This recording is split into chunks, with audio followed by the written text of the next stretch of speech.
क्या स्क्रीन दिखाई दे रहा है आप लोगों को?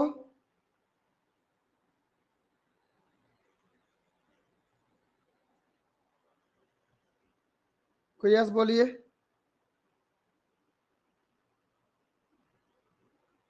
यस। अच्छा ठीक। चलिए आज देखते हैं हम लोग मेटामार्फोसिस इन एम्फीबियंस। ठीक, कल हमने देख लिया था मेटामार्फोसिस इन इंसेक्ट और एम्फीबिया का क्लासिफिकेशन देख लिया था, और हमने बोला था मेटामार्फोसिस किस में पाया जाता है?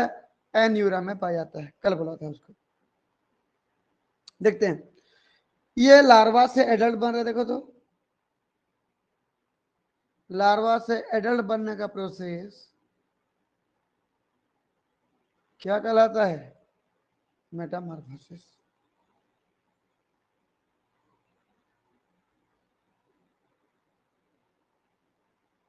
ये मेटामार्फोसिस कहलाता है। ठीक, तो इस मेटामार्फोसिस को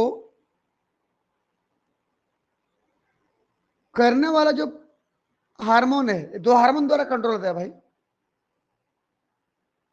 मेटामॉर्फोसिस कराने के लिए जो हार्मोन चाहिए वो हार्मोन निकलता है थायराइड ग्लैंड से। कहां से निकलता है जी? Thyroid gland. थायराइड ग्लैंड से निकलता है। हार्मोन का नाम है थायराइड हार्मोन।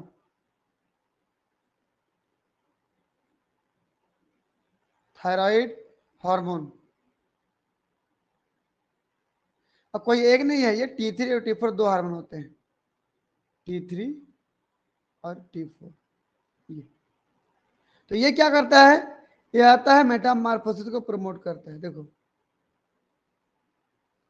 समझ में आया?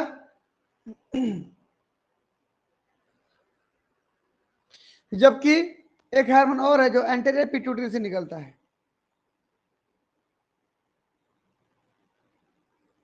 यह हाइपोथैलेमस हो गया, ये एंटीरियर पिट्यूटरी हो गया, एंटीरियर पिट्यूटरी। यहां से निकलता है एक हार्मोन, नाम है उसका प्रोलैक्टिन हार्मोन।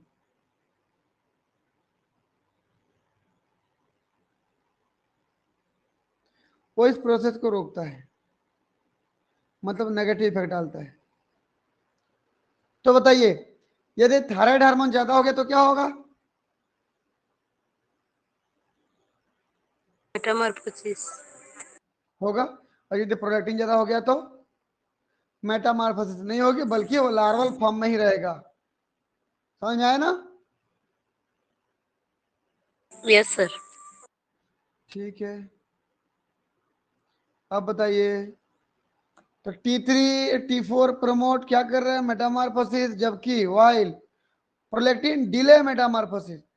प्रोलैक्टिन जो है मेटामॉर्फोसिस को रोक दे रहा है और उसको धीरे चला रहा है, जल्दी से बदलने नहीं देगा, लंबे समय तक लार्वल फॉर्म में बना के रखेगा। क्लियर है इतना? Yes sir. ये देखिए, ये पूरा याद करने की बिल्कुल जरूरत नहीं है। ये क्या था? एग था, फर्टिलाइजेशन हुआ तो एम्ब्रियो बना, जायगोट बना, फिर लार्वा बने, टेडपोल लार्वा। जब मेटामॉर्फोसिस होते गए ऐसे करके, एक चीज ध्यान रखना आप लोग यहाँ पर, कि सबसे पहले किस में बदलाव आया? तो सबसे पहले हाइंड लेग बना, पिछला वाला पैर सबसे पहले बना है। ठीक, सबसे पहले क्या बना जी? Hind leg. एक डायग्राम और था, देखो तो, ये देखो, ये सबसे पहले हमारे क्या बना, देखो तो, ये समझ में आया कि नहीं? Yes sir. तो सबसे पहले कहां बदलाव आता है बोलने पर? हाइंड लेग का फॉर्मेशन।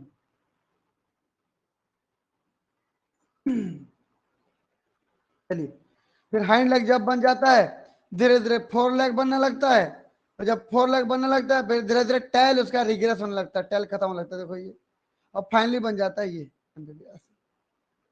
तो लार्वा से एडल्ट बनने तक, लार्वा से एडल्ट बनने तक क्या क्या घटनाएं घटती हैं? क्या क्या घटनाएं घटती हैं? कितना अंतर है लार्वा और एडल्ट में? लार्वा और एडल्ट में कितनी अंतर है, हम एक चार्ट में कंपेयर करके लिख देते हैं। देखिए, तो इवेंट ऑब्जर्व ड्यूरिंग मेटामॉर्फोसिस, क्या क्या इवेंट देखने को मिला हमको, एक चार्ट के रूप में उसको लिख देते हैं। चलिए एक तरफ लिखते हैं हम लोग कैरेक्टरिस्टिक,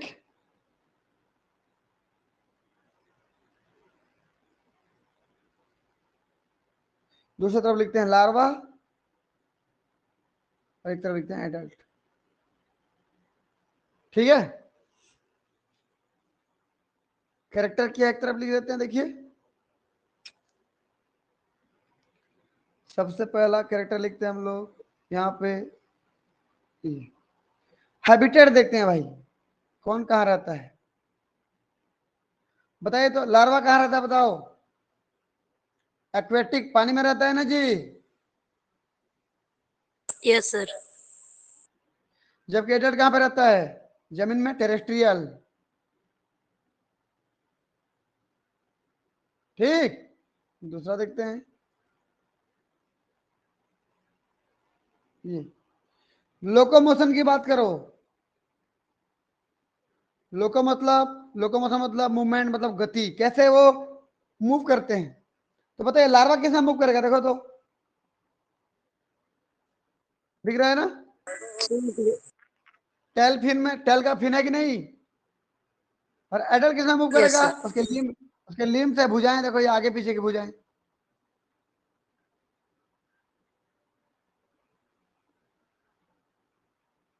चलिए भाई देख देते हैं, लार्वा कैसे मूव करेगा, टेल फिन और एडल्ट लिम्स में। चलिए तीसरा कमेंट की बात करते हैं, ये अगर मैं रेस्पिरेशन की बात करूं तो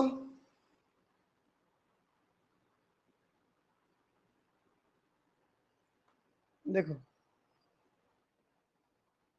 लार्वा दिख रहा है, लार्वा में यहाँ पर गिल्स पाई जाती है, छोटा सा गिल्स पाई जाती है यहाँ पर, यहाँ पर समझ रहे हो ना। स्किन यस की सर। जरूरत तो होता ही है, और खुद का लंग्स भी होता है, तो गिल, स्किन और लंग्स हो गए इसके पास। जबकि फ्रॉग में क्या क्या हो गया, क्या इसका अपना गिल्स है क्या, केवल स्किन और लंग्स, समझे कि नहीं। Yes sir. तो इसमें क्या क्या हो गया, गिल्स, स्किन और लंग्स, इसमें क्या क्या हो गया, स्किन एंड लंग्स। अगला देखते हैं जी, चौथा नंबर, न्यूट्रिशन की बात करो।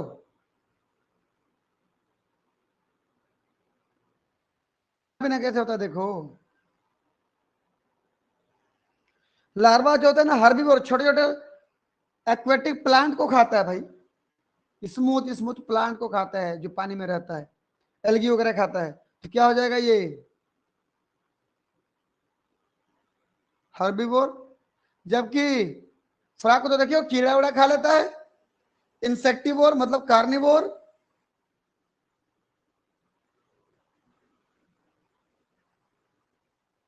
ठीक, अब देखते हैं लार्वा का जो इंटेस्टाइन होता है ना, वो कैसे होता है देखो, तो यहाँ कर दे रहा हूं मैं, लार्वा का जो इंटेस्टाइन होगा कैसे होगा देखो, यहाँ से माउथ ऐसे गया है, ऐसे पूरा इंटेस्टाइन ऐसे कोयल रहता है, ऐसे कोयल, और फिर ऐसे निकलता है। समझो मेरी बात को, मैं जो बोल रहा हूँ, पूरा इंटेस्टाइन ऐसे घुमा हुआ देखो।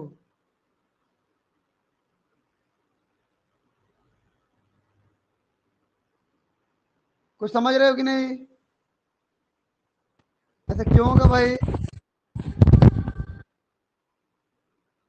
ऐसे घुमा हुआ क्यों होगा, क्यों होगा, क्योंकि ये क्या खाता है, साग भाजी खाता है ना, एक्वेटिक प्लांट खाता है। तो ये तो एक्वेटिक प्लांट जाएगा, प्लांट है तो प्लांट में सेलुलोज होता है, और सेलुलोज को डाइजेस्ट करने के लिए बहुत समय चाहिए।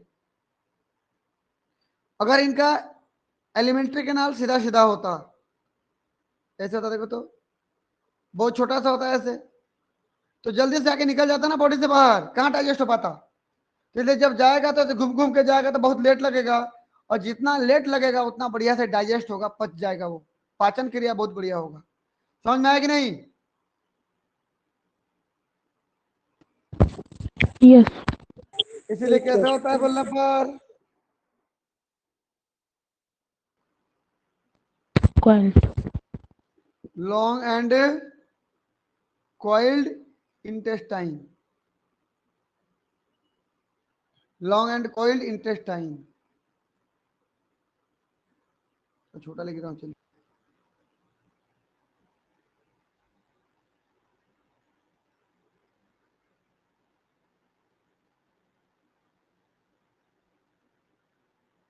ये हो गया। जबकि यहां बात करें तो हम कैसे होगा, बहुत छोटा सा होगा ना, क्योंकि यहाँ सेल्यूलोज नहीं खाता ना, वो तो इंसेक्ट वगैरह खाता है। तो कैसा होगा, शॉर्ट इंटेस्टाइन, छोटा सा होगा।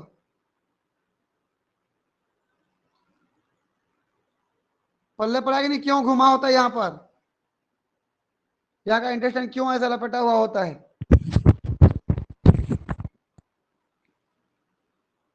सेलुलोज के पाचन के लिए। बिल्कुल, ये देखिए ऐसा,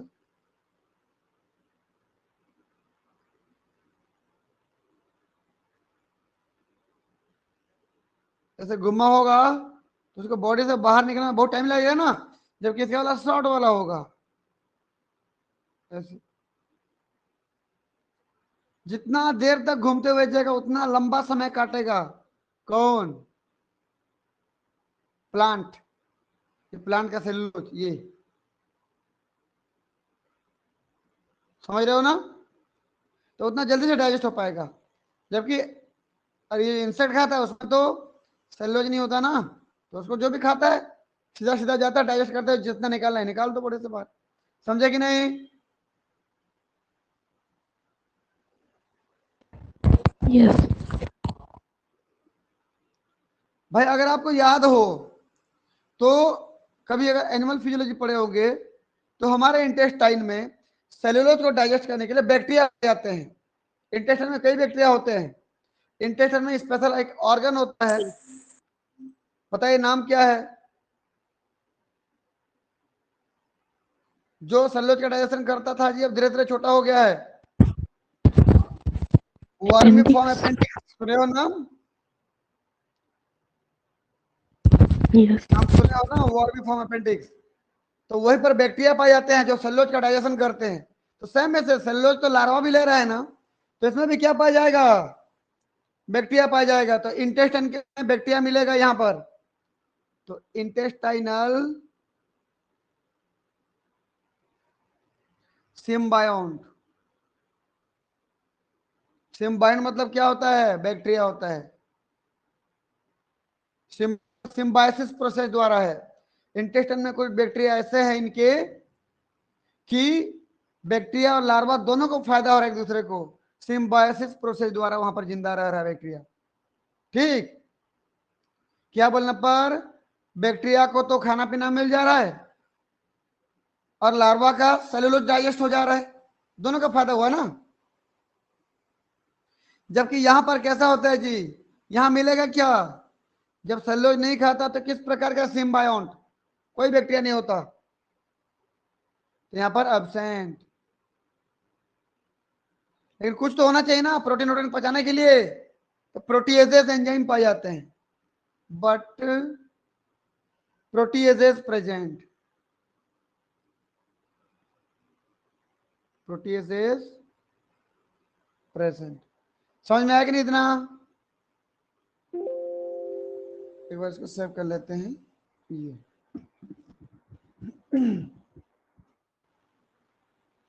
क्लियर है इतना जी? आगे बढ़ू आप, हाँ सर। चौथा नंबर देखते हैं, थोड़ा नर्वस सिस्टम की बात कर लेते हैं।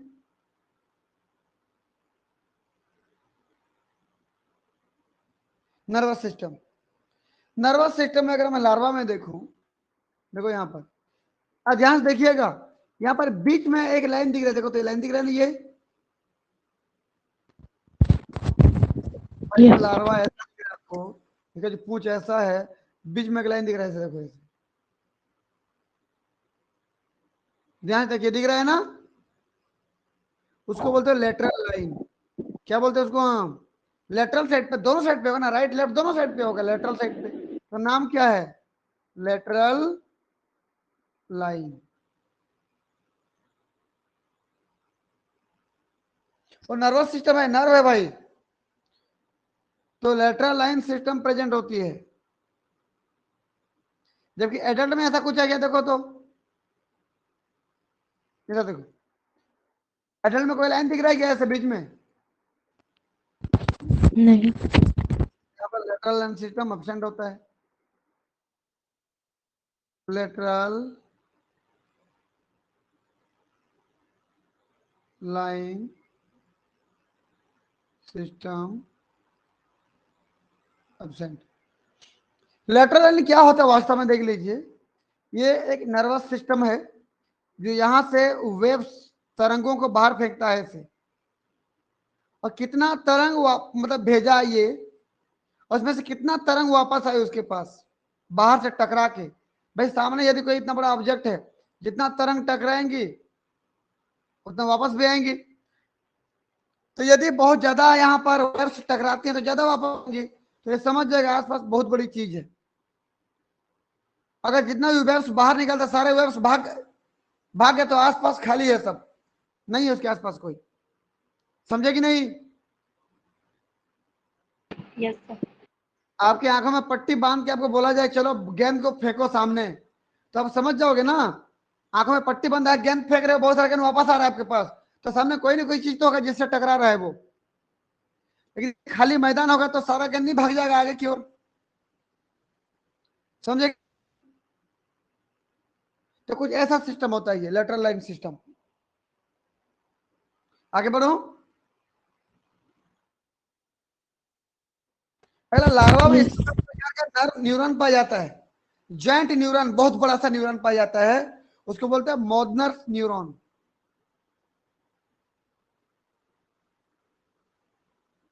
मोडनर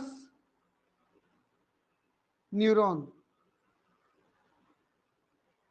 बहुत बड़ा न्यूरॉन है, बोलते हैं उसको जॉइंट न्यूरॉन के नाम से जानते हो आप। जॉइंट मतलब बहुत बड़ा होता है। ये हो गया। जबकि एडल्ट में इस प्रकार का कोई चीज देखने को नहीं मिलता, एब्सेंट होता है। आंखों में एक स्पेशल प्रकार का मेम्ब्रेन ढका होता है, निक्टिटेटिंग मेम्ब्रेन। चलिए मैं इसको एक और करके लिख दे रहा हूं, चलो इसी में लिख दे रहा हूं, कोई दिक्कत नहीं। निक्टिटेटिंग मेम्ब्रेन क्या होता है भाई? निक्टिटेटिंग मेम्ब्रेन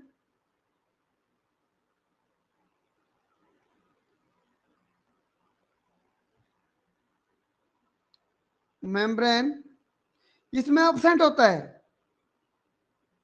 यहां पर निक्टिटेटिंग लार्वा में। मेम्ब्रेन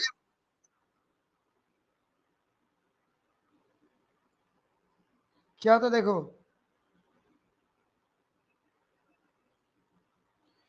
निक्टिटेटिंग मेम्ब्रेन क्या है बोलने पर, आंखों के ऊपर में एक पतली सी लेयर, आंखों के ऊपर में एक ट्रांसपेरेंट लेयर पाई जाती है, उसको बोलते हैं निक्टिटेटिंग मेम्ब्रेन, जो पानी को बचाता है, बॉडी में पानी को बचाता है, मॉइस्चर को बचाता है, नमी को बाहर निकलने नहीं देता, बाहर से प्रोटेक्ट करता है, अंदर के पानी को बचाता है। समझ में आ रहा है कि नहीं? तो अब मेरे को ये बताइए, किसको पानी की ज्यादा जरूरत नहीं है? ये लार्वा तो पानी में ही रहता है, तो पानी की ज्यादा जरूरत है क्या इसको? बॉडी में पानी को बचाने की जरूरत है क्या? नहीं। इसका मीडियम ही वाटर है भाई, जबकि ये टेरेस्ट्रियल भाग में रहता है, जमीन में रहता है, तो इसको पानी की जरूरत है, इसलिए आंखों में एक लेयर बन जाती है जो अंदर के पानी को बचाता है। तो किस में होना चाहिए, किस में नहीं होना चाहिए बताइए? एडल्ट में होना चाहिए। होना चाहिए ना, इसलिए एडल्ट में होता है। देखो एडल्ट में प्रेजेंट है। निक्टिटेटिंग मेम्ब्रेन को थर्ड आई के नाम से भी जानते हो आप। निक्टिटेटिंग मेम्ब्रेन क्या कहलाता है? थर्ड आई। हमारे आंखों में भी होता है भाई, हमारे आंखों में भी पाया जाता है। कहाँ होता है बोलने पर, हमारा जो आंख होता है देखो तो ऐसे,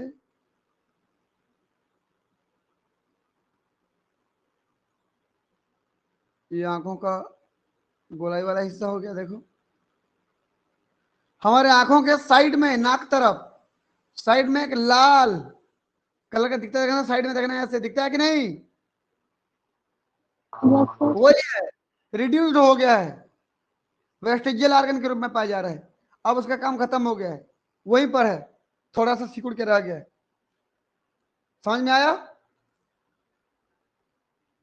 यस सर। ये इसको बोलते हो निक्टिटेटिंग मेम्ब्रेन, थर्ड आई के नाम से जानते हो। ये आगे बढ़ू आप, चलिए 5वां नंबर पे आते हैं आप। 5वां नंबर कैरेक्टर क्या देखिए, तो एक्सक्रेशन की बात करें हम। एक्सक्रेशन की बात करें तो जो लार्वा होता है ना, वो लार्वा क्या निकलता है बॉडी से बाहर, कोई बता पाएंगे? लार्वा है और एडल्ट है, बताइए लार्वा क्या निकलता है बॉडी से बाहर? लार्वा हमेशा निकालता है अमोनिया, निकालता है भाई। Ammonia is very very toxic, और अमोनिया को निकालने के लिए ज्यादा वाटर की जरूरत होती है, और लार्वा तो ऑलरेडी वाटर में रहता है, इसलिए क्या निकाल देता है, ये अमोनिया का अमोनिया फॉर्म में निकाल देता है। ठीक, तो अमोनोटेलिक क्या एक्सक्रेट करते बोलने पर?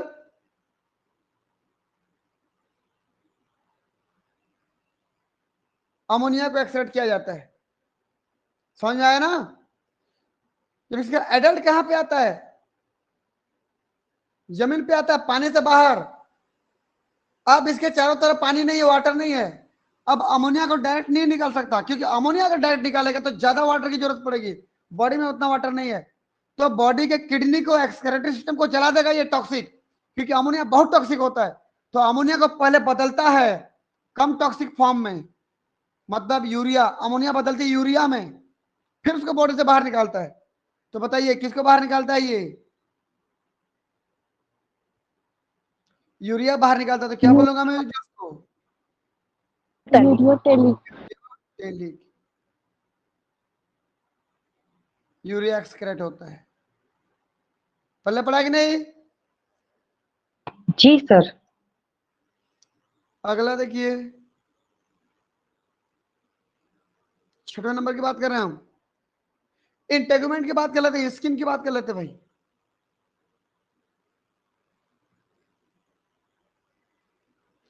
लार्वा में किसी प्रकार का ग्लैंड नहीं पाई जाती स्किन में, किसी प्रकार का म्यूकस ग्लैंड नहीं पाई जाती, ना ही कोई ग्रेनुलर ग्लैंड पाई जाती है, कोई ग्लैंड नहीं होता यहां पर, लार्वा में कोई ग्लैंड नहीं है, तो नो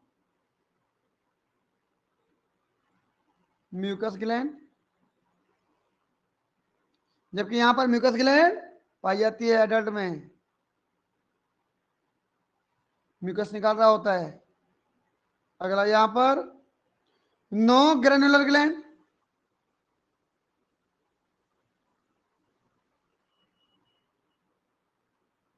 यहां पर ग्रेनुलर ग्लैंड पाई जाती है। ग्रेनुलर ग्लैंड का काम क्या है भाई? फिर ये यहां से ग्रेनुलर ग्लैंड से एंटी माइक्रोबियल पेप्टाइड वगैरह निकलते हैं, ताकि बैक्टीरिया वगैरह से, पैथोजन वगैरह से बचाते हैं फ्रॉग को, समझे? क्या निकलता है? रिलीज एंटी माइक्रोबियल पेप्टाइड, समझे कि नहीं? Yes sir. और अगला हमारे पास है 7वां नंबर, देखें थोड़ा सर्कुलेशन को देख लेते हैं। सर्कुलेटरी सिस्टम, ये इसमें बात करें तो एयरटिक आर्च में क्या क्या पाई जाती है? एयरटिक आर्च क्या होता है आगे पढ़ेंगे हम। हार्ट से निकलने वाले जो आर्च, जो बॉडी की ओर सप्लाई होते हैं ना, हार्ट से निकल के जो पूरे बॉडी में ब्लड सप्लाई करते हैं, आर्टरी, उनको क्या बोला जाता है? एयरटिक आर्च। तो क्या क्या होता है देखो,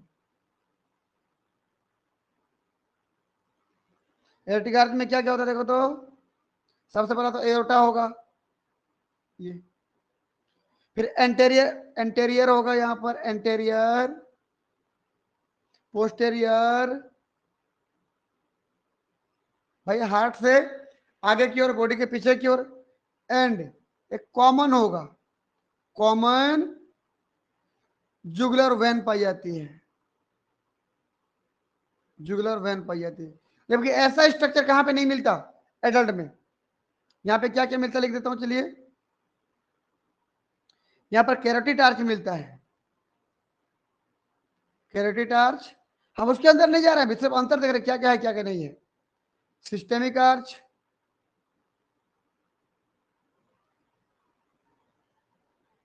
और कार्डिनल वेन, कार्डिनल वेन ये पाई जाती है। तो ये था लार्वा और एडल्ट में अंतर। देखो कितना ज्यादा अंतर था, कितना सारा अंतर था। तो मेटामॉर्फोसिस में कितनी सारी चीजें बदल गई देखो इनकी, इसी प्रोसेस को बोलते हैं मेटामॉर्फोसिस। और मेटामॉर्फोसिस करने वाला, कराने वाला जो हार्मोन था क्या था बताइए तो, एक डायोसिन, एक डायोसिन। ठीक, एग्रासिन है वो तो इंसेक्ट में हो गया ना जी, हम बात कर रहे हैं एम्फीबिया की। एम्फीबिया में क्या, थायरॉक्सिन हार्मोन। और अगर एक लिखना चाहे तो लिख सकते हैं आप, एक और लिख सकते हैं,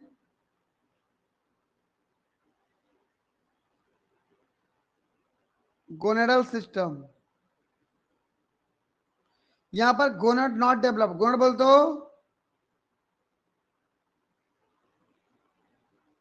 टेस्टिस या फिर ओवरी, नॉट डेवलप। जबकि यहां पर गोनाड कैसे रहता है ये एडल्ट में, डेवलप।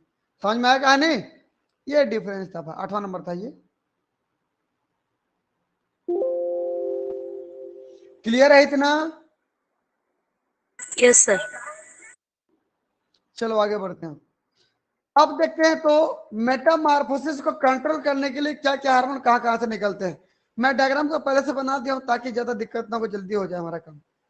देखिए इन ह्यूमन की बात करते हैं, हम इन मैमल्स की बात करते हैं, ह्यूमन की बात करते हैं, उसमें क्या क्या होता है देखिए तो, देखना ध्यान से, मैं ह्यूमन की बात कर रहा हूं।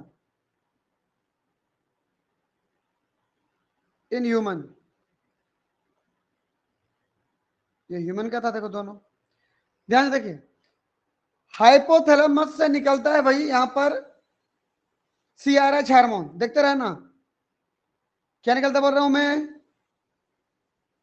कार्टिकोट्रोपिन रिलीजिंग हार्मोन। कहां चला गया, एंटीपिट्यूटरी के पास, एंटीपिट्यूटरी सेल को स्टिमुलेट कर दिया, कार्टिकोट्रॉप सेल को। आगे पढ़ेंगे, मैं एंडोक्राइनोलॉजी में पढ़ाऊंगा, उसमें पढ़ेंगे।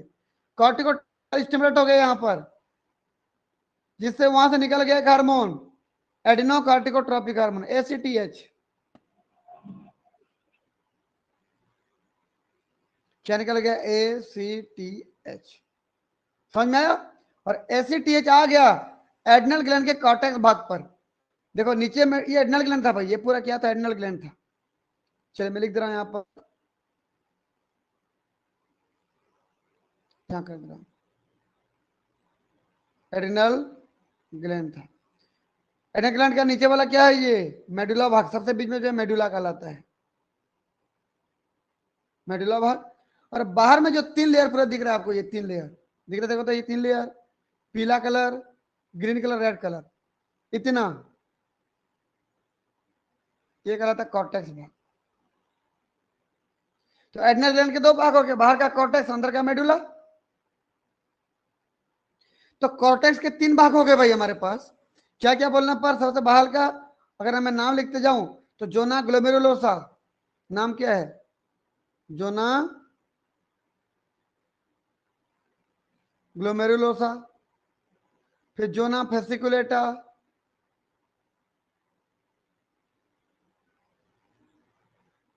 और तीसरा नंबर रेड कलर का जोना रेटिकुलरिस, जोना रेटिकुलरिस। तो ये जो एसीटीएच हार्मोन आया ना, वो एसीटीएच हार्मोन का काम कहाँ कहाँ पे देखिए, वो जोना ग्लोमेरुलोसा पे काम नहीं करता है, मैं इसको काट दिया, तो कहाँ कहाँ काम करता है बोलने पर देख रहा हूँ, ये कर रहा हूं मैं, देखो कहाँ काम कर रहा है बताओ तो। जोना फैसिकुलेटा। जोना फैसिकुलेटा और जोना रेटिकुलरिस, उन दोनों जगह पे काम करता है। रेटिक देखो यहाँ काम करेगा तो आएगा और यहाँ काम करेगा, ठीक। तो वहां से जो भी हार्मोन निकलेगा वो हार्मोन आएगा ब्लड में, क्या निकलेगा, मैं ये लिख दे रहा हूं देखो। जोना फैसिकुलेटा से निकलता है क्या जी, ग्लूकोकॉर्टिकोइड। ग्लूकोकॉर्टिक मतलब कॉर्टिसोल। कॉर्टिसोल को क्या बोलते हो, ग्लूकोकॉर्टिकोइड, कॉर्टिकोइड्स।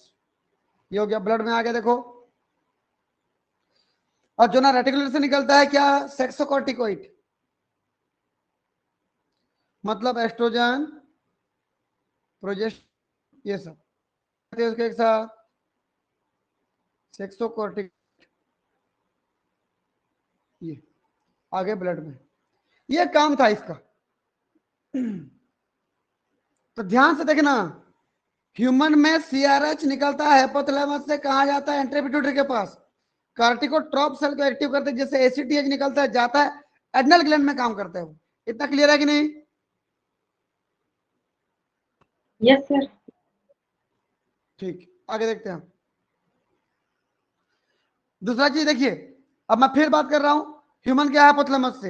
हाइपोथैलेमस से दूसरा हार्मोन भी निकलता है जिसका नाम टीआरएच, नाम क्या, टीआरएच, थायरोट्रोपिन रिलीजिंग हार्मोन।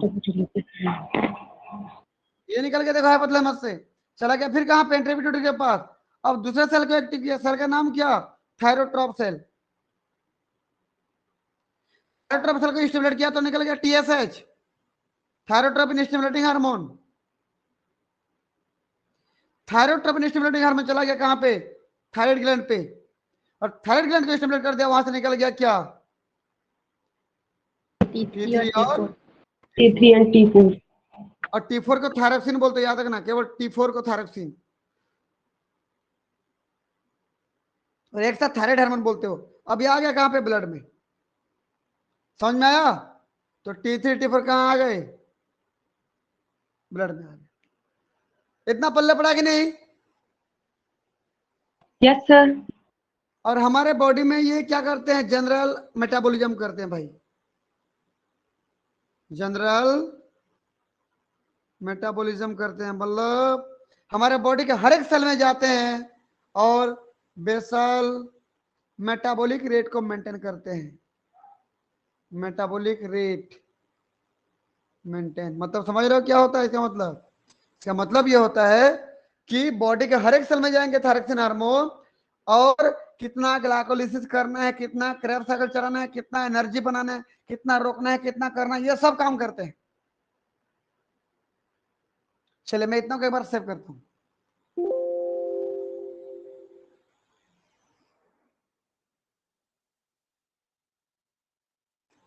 चलिए अगला देखते हैं। अब देखते हैं इन एम्फीबिया, अब बात करते हैं एम्फीबिया में भाई।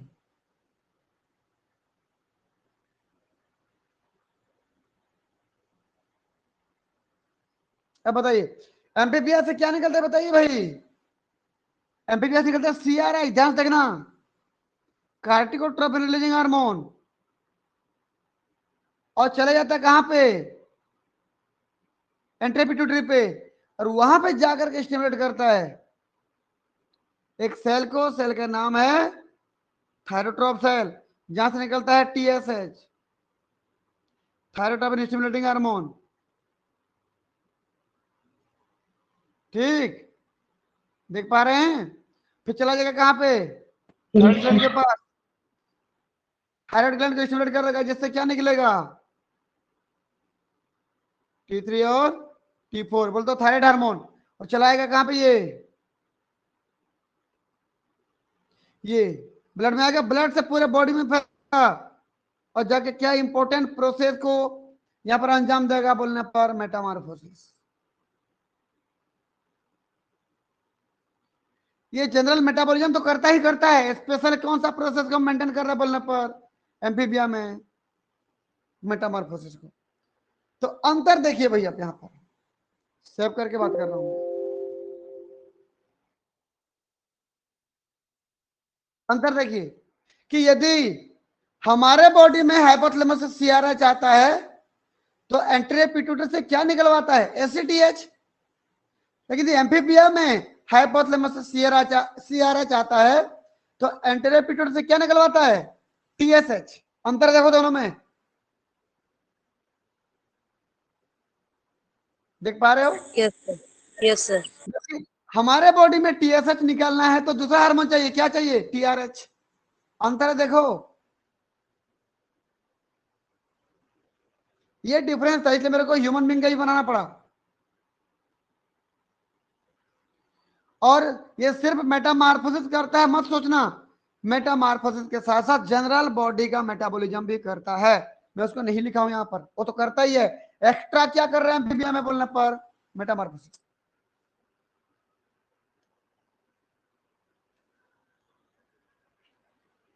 क्लियर है कि नहीं।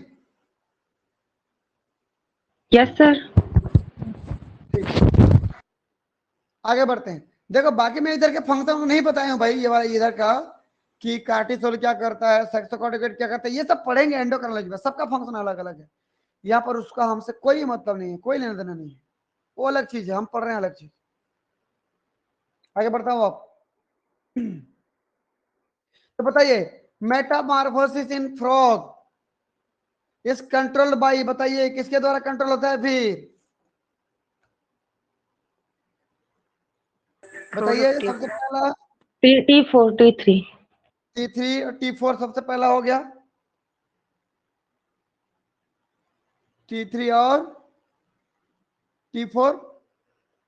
ठीक, अब मेरे को ये बताइए T3 T4, T4 को मैं किस नाम से जानता हूं, T4 को थायरोक्सिन थायरोक्सिन। बोलते हैं, बिल्कुल।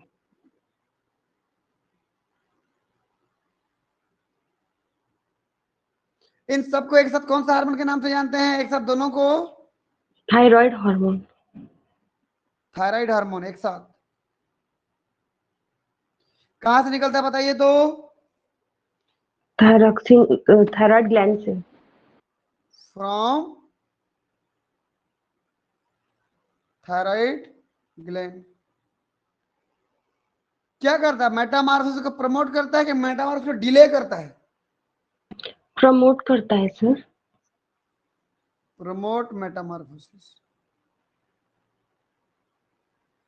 ये हो गया, ये तो हो गया T3 T4 के बारे में जानकारी। अगला देख लीजिए, दूसरा हार्मोन होता है जो कंट्रोल करता है, बताइए कौन सा हार्मोन, प्रोलैक्टिन हार्मोन। प्रोलैक्टिन। कहां से निकलता है बताइए भाई, एक मिनट आप लाइन में रहिए।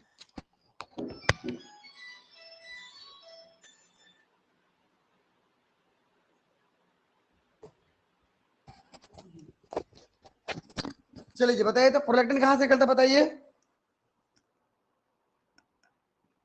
अभी डायग्राम बनाया था, pituitary. Pituitary, anterior pituitary. From anterior pituitary.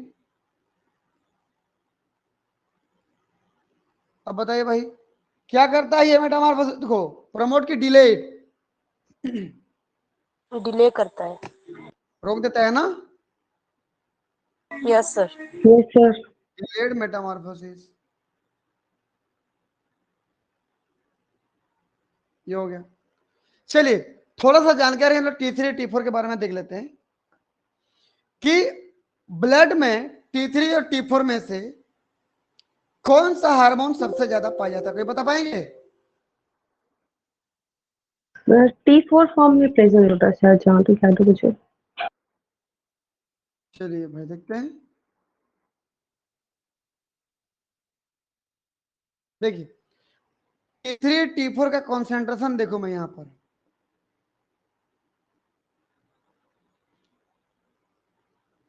Concentration of T3 and T4। तो हमेशा ज्यादा मिलता है कौन जी? T4। कितना परसेंट मिलता है बोलने पर? ये मिलता है लगभग 93%। तो बचा कितना परसेंट? 7%, सर।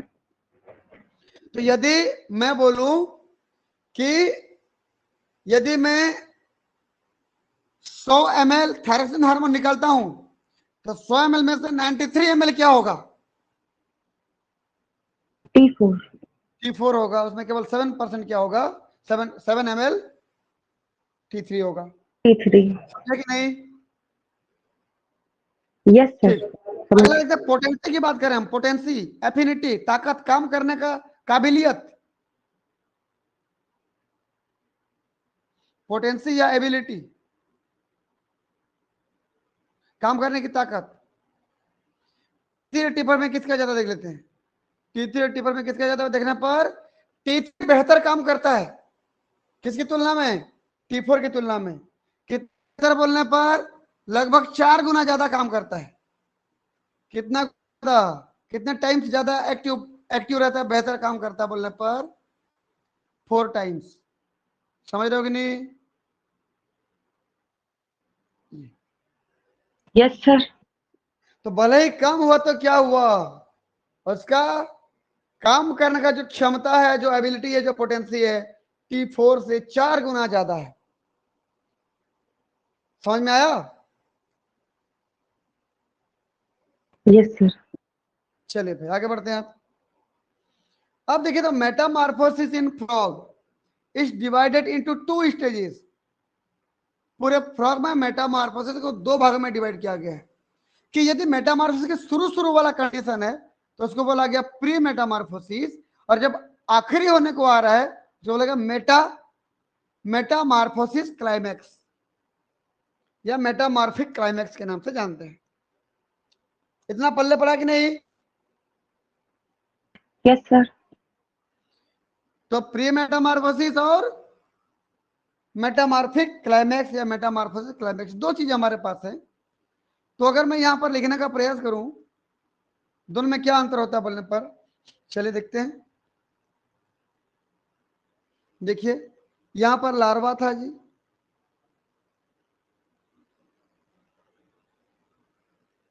लार्वा था। देखो, ये लार्वा से बन गया, फाइनली क्या बना था बताओ तो? एडल्ट बना था।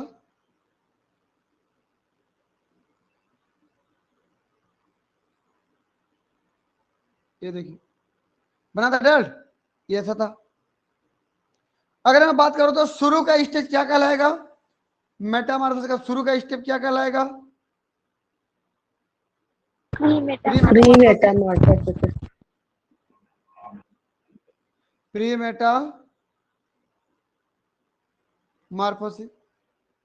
और लास्ट वाला क्या कहलाता है? Metamorphic climax. Yes sir.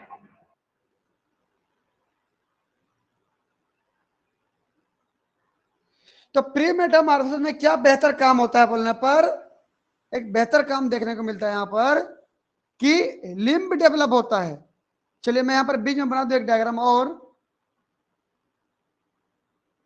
देखिएगा, बीच में बना देना, देखना।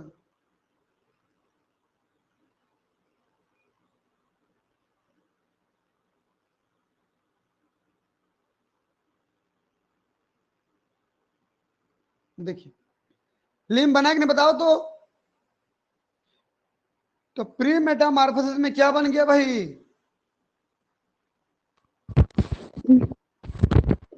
बेहतर काम क्या हुआ बोलने पर?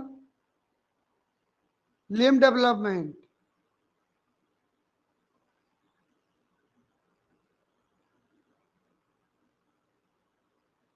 तो कौन सा रिसेप्टर काम कर रहा होगा? थायरोक्सिन हार्मोन को रिसीव करने वाला receptor, thyroid receptor beta. Thyroid receptor. Limb बनाना, लिम्ब के लिए हमेशा अल्फा होता है ना, पूंछ के लिए बीटा होता है, याद रखना। ठीक, तो थायराइड रिसेप्टर अल्फा ये काम करता है यहां पर। उसके बाद देखिए, तो आगे वाला भी लिम्ब बन गया और पूंछ कट गया। देखो, तब देखो पूंछ कट गया तो लास्ट में एडल्ट बन गया। देखो, तो यहां पर मेटामॉर्फिक क्लाइमैक्स में क्या काम हुआ बोलने पर? Tail regret.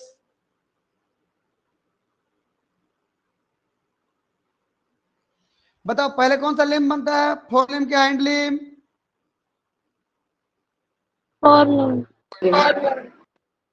फिर पहले हाइंड लिम्ब बनता है, फिर फोर लिम्ब। पीछे वाला पैर पहले बनता है, गधे लोग मैं बोला हूं। पहले हाइंड लिम्ब, फिर फोर लिम्ब, फिर पूंछ कटता है। जब पूंछ कट जाएगा तो ऐसे दिखेगा, ऐसे।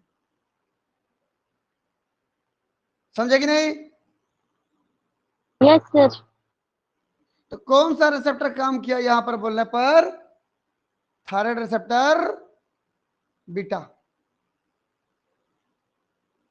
Thyroid receptor beta. ये समझ में आया कितना बड़ा चेंजेस है? देखो, शुरू शुरू के मेटामॉर्फोसिस में लिम्ब बनते हैं, उसके पीछे का पैर पहले बनेगा, फिर आगे का पैर बनेगा, तो पैर बन गए। अब फिर मेटामॉर्फिक क्लाइमेक्स में क्या होगा?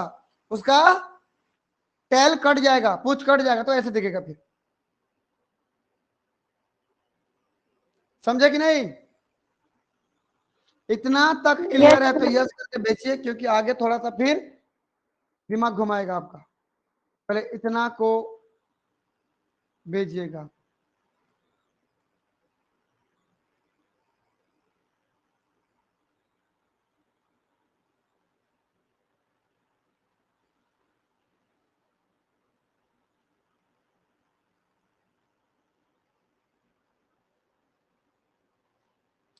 ठीक, चलिए भाई आगे बढ़ते हैं। आप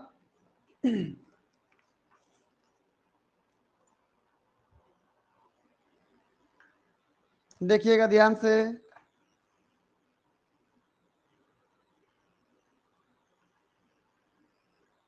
ये तो लार्वा में दो जगह पे मेजर चेंजेस आ रहे हैं, एक लिम्ब का बनना और दूसरा टेल का रिग्रेस होना, खत्म होना। हो रहा है कि नहीं बताओ तो? प्री मेटामॉर्फोसिस में लिम्ब बन रहा है, मेटामॉर्फिक क्लाइमेक्स में टेल खत्म हो रहा है। तो दो जगह मैं सेल बना रहा हूं, एक लिम्ब सेल बना रहा हूं और एक टेल का सेल बना रहा हूं। डायग्राम देखिए, ये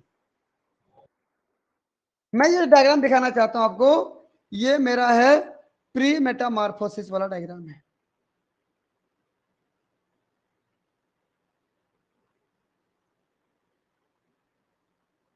ये जो डायग्राम दिखा रहा है, ये मेटामॉर्फिक क्लाइमेक्स की बात कर रहा हूं।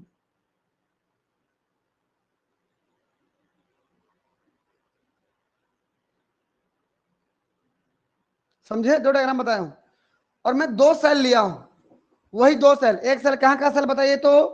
लिम्ब का सेल, और एक टेल का। बिल्कुल, एक लिम्ब सेल लिया हमने और एक टेल सेल लिया। इधर भी लिम्ब सेल लिया था हमने,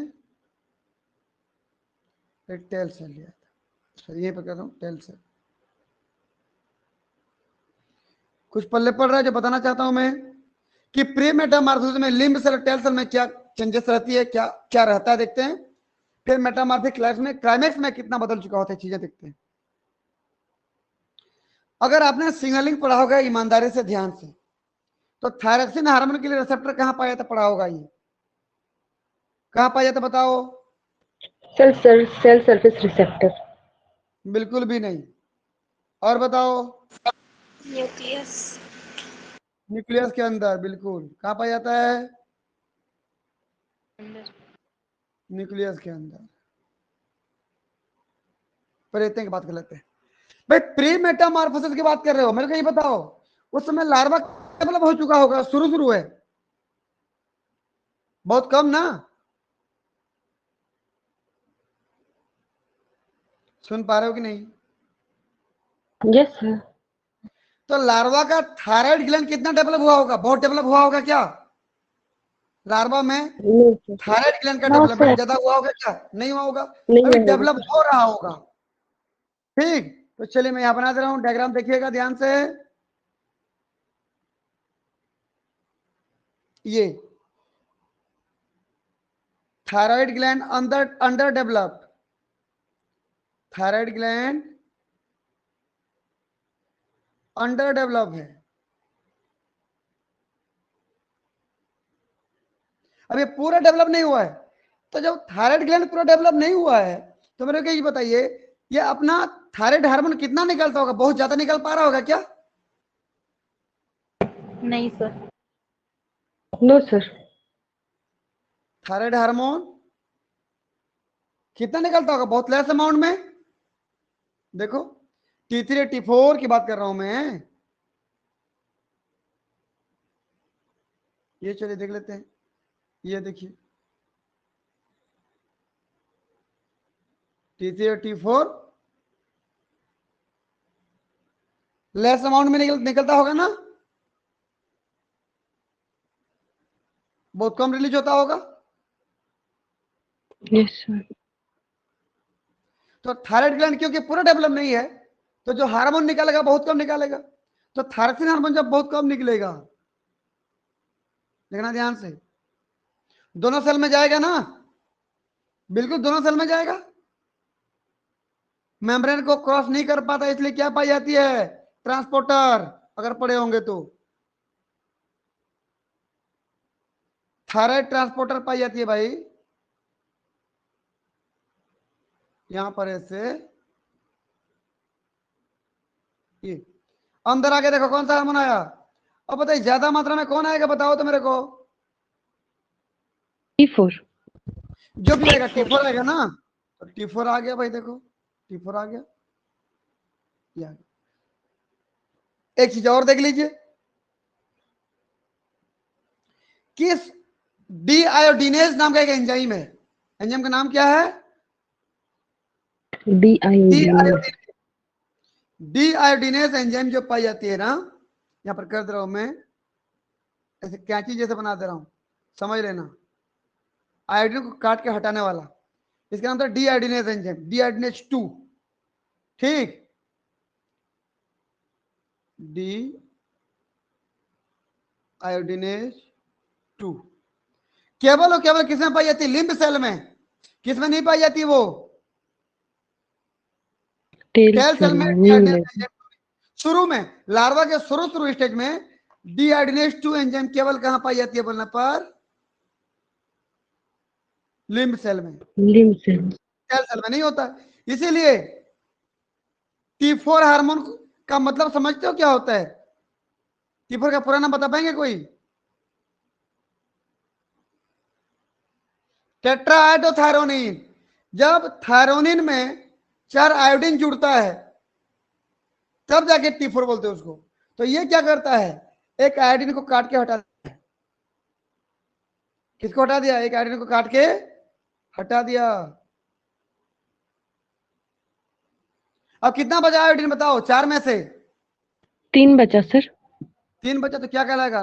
T3। T3। और आपको पता है T4 T3 में एक्टिव कौन है? T3 ज्यादा एक्टिव है। अब इसलिए T3 न्यूक्लियस के अंदर चला जाएगा, T3 चला गया न्यूक्लियस के अंदर, देखो आप आ गया T3 न्यूक्लियस के अंदर। जब न्यूक्लियस के अंदर आ गया, उसका रिसेप्टर तो वहां इंतजार कर रहा होता है। रिसेप्टर का नाम क्या? थायराइड रिसेप्टर अल्फा ना, सब में पाया जाता है शुरू में, सब इस सेल में, पूरे लार्वा के सब सेल में पाया जाता है। कौन सा रिसेप्टर बोला मैं? Thyroid receptor alpha. कहां पाया जाता है? न्यूक्लियस में। Limb cell. हर एक सेल में मिलेगा, हर एक सेल में मिलेगा। देखो ये रिसेप्टर था, थायराइड रिसेप्टर, यहां भी होगा थायराइड रिसेप्टर अल्फा।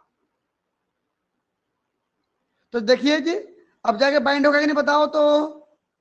ये जाके बाइंड हो जाएगा यहां पर और काम यस करना सर। स्टार्ट।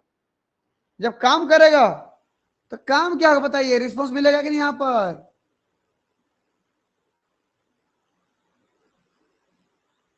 रिस्पॉन्स में क्या होगा भाई बताइए तो?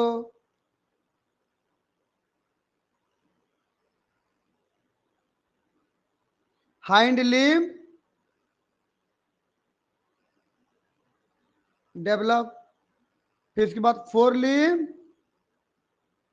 डेवलप, मतलब कुल मिला के लिम्ब का डेवलपमेंट हो रहा है कि नहीं पहले? यस। टेल सेल बताइए। अब T4 हार्मोन आया यहां पर, अब मैं बोला यहां पर क्या नहीं है? ये आयोडीनेज एंजाइम नहीं है। डी आयोडीनेज सेकेंड, सेकेंड यहां पर डिआयोडीनेज सेकेंड अभी क्या है जी? नहीं है, शुरू में नहीं पाई जाती इसमें। तो क्या T4 एक्टिव हो पाएगा? वो तो ऑलरेडी ऐसे इनएक्टिव, लेस एक्टिव रहता है ना वो, यस सर।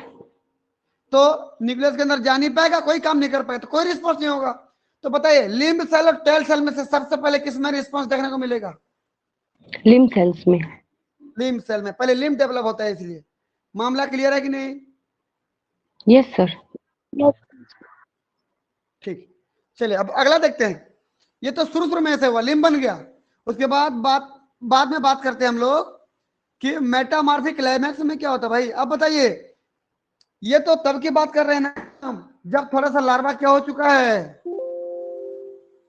बड़ा हो चुका है, बड़ा समय हो गुजर गया। चुका है, थोड़ा पुराना हो चुका है। तो आप एक चीज बताइए ना, थायराइड,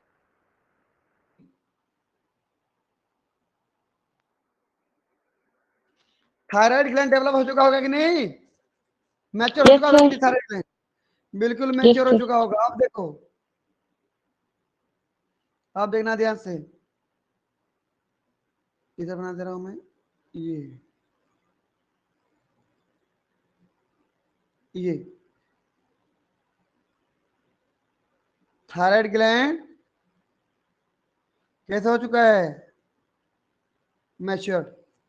अब मैच्योर हो चुका है तो सफिशिएंट अमाउंट में निकलेगा ना, बहुत ज्यादा मात्रा में। क्या बताइए तो? हार्मोन का सिक्रेशन ज्यादा है। थायराइड हार्मोन का, थायराइड हार्मोन बोलने पर T3 बढ़ और जाएगा। T4 का, T4। थायराइड हार्मोन कितनी मात्रा में बोलने पर? सफिशिएंट अमाउंट में।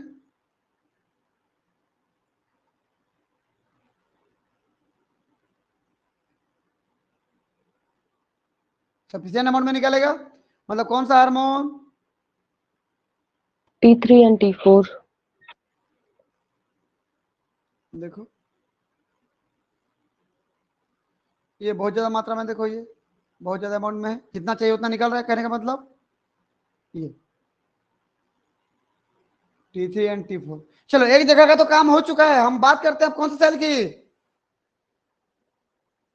लिम्ब सेल पुरानी मतलब। लिम्ब सेल तो हो चुका है, अपना काम कर रहा है, ये तो रिस्पॉन्स दे रहा है ना अभी तक, ये तो रिस्पॉन्स दे रहा है ना भाई, ये तो आ रहा है ऐसे ना, ये आ रहा है ऐसे पार करके, वो तो शुरू से रिस्पॉन्स देना शुरू कर दिया है, तो इसमें ज्यादा दिक्कत थोड़ी है हम लोगों को। आ गया देखो, T4 आ गया, सफिशिएंट अमाउंट में आया था, ये देखो ये आ रहा है। और बताइए क्या था यहाँ पर, बताओ तो ऑलरेडी। डीआयोडीनेज 2 एंजाइम। अब मैं इसको शॉर्टकट में लिख रहा हूं, समझ जाना। यहां से आयोडीन निकाल दिया एक ठो, ये चल रहा था शुरू में। बता कौन सा एंजाइम था यहाँ पर? D2 लिख दो, समझ जाओगे। Yes sir. डीआयोडीनेज 2 एंजाइम था, तो T4 से क्या बना दिया जी? T3। T3, T3 चला गया, बोला मैं कहां पे? ये चल रहा था न्यूक्लियस में। न्यूक्लियस के अंदर,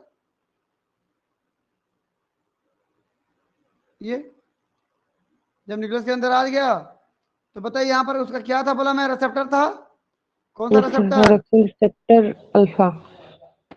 बीटा। रिसेप्टर था, जाके रिसेप्टर से बाइंड हुआ, बाइंड हुआ और काम चल रहा था, ये तो चल ही रहा है अब तक, उसमें कोई दिक्कत नहीं है, ये काम चल रहा है। देखो ये काम चल रहा है, रिस्पॉन्स चल रहा है, लिम्ब का डेवलपमेंट हो रहा है। चलो मैं इसको नहीं बनाना चाहता था, फिर भी बना दिया, ये प्रोसेस चल रहा था।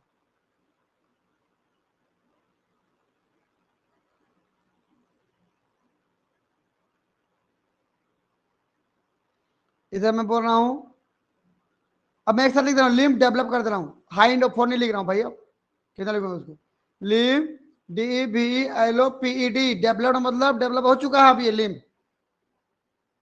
यहाँ डेवलप हो रहा था, यहाँ डेवलप्ड है लिखा हूं, देखो, समझे कि नहीं?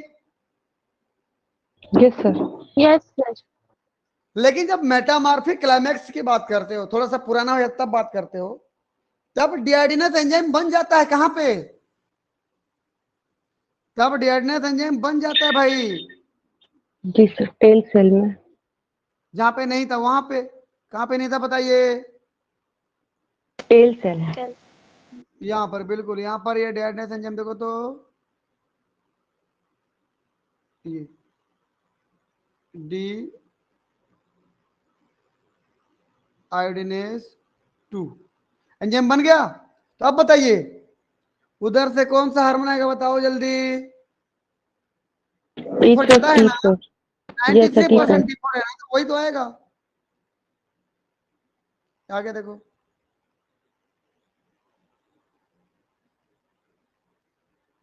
ये हो गया।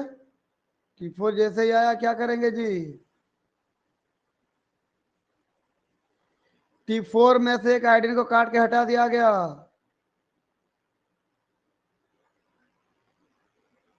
आयोडीन को जब काट के हटा दिए तो क्या बचा? 3 आयोडीन T3। अब बताइए T3 अंदर आएगा कि नहीं, बताओ तो। सर। अंदर आएगा, देखते रहना, मामला थोड़ा दिक्कत करेगा नहीं तो। फिर अंदर आ गया T3, और जब अंदर आ गया T3 तो बताइए रिसेप्टर कौन सा था? TR beta. बीटा कहाँ? अल्फा था सब में, देखो टेल सेल को देखो। सर तो टेल सेल में बोले थे ना। अभी जो था उसकी बात करो ना, पहले एक स्टेप बाद की बात क्यों करते हो? जी सर। थायराइड रिसेप्टर अल्फा था ना, तो अल्फा में जाके बाइंड होगा, अल्फा पे जाके बाइंड होगा। बाइंड हुआ। अच्छा, बाइंड होता है ना, जिस जीन को एक्टिव करता है, देखना ध्यान से। अब यहां से फिर क्या होगा जी? फिर रिस्पॉन्स होगा। जब रिस्पॉन्स होगा तो क्या बनता है इससे, देखिए तो। जब रिस्पॉन्स होता है ना, तो यहां पर बनता है थायराइड रिसेप्टर बनता है। क्या बनता है भाई? क्या बना देखो, थायराइड रिसेप्टर बीटा बना। कुछ पल्ले पड़ा? Yes sir. अब ये थायराइड रिसेप्टर बीटा एंट्री मारेगा, देखो कहां पे?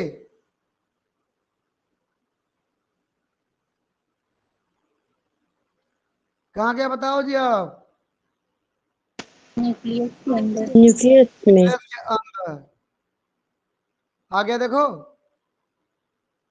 तो अब जो T3 हार्मोन आएंगे बाहर से, वो T3 हार्मोन कहां बाइंड होंगे बताइए भाई अब? TR beta. न्यूक्लियस के TR बीटा में। अब यहां बाइंड होंगे। तो पहली बार कहां पे बाइंड होते हैं? TR alpha. अल्फा। अब कहां बाइंड होंगे? TR बीटा में। देखो TR ये बीटा क्या, में। यस।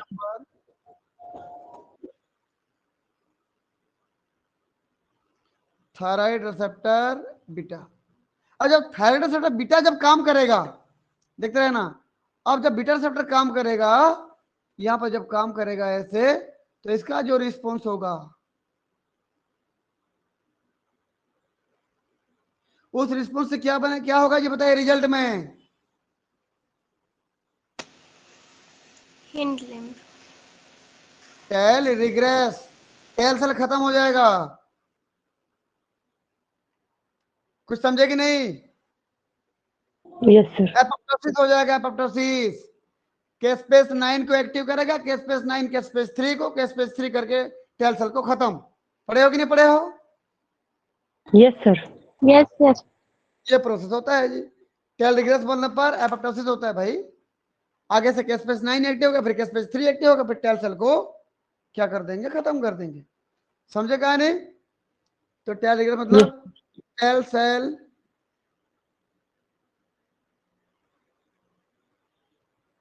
एपोप्टोसिस, ये हो गया। अगर इतना समझ में आए तो यस करके भेजिए।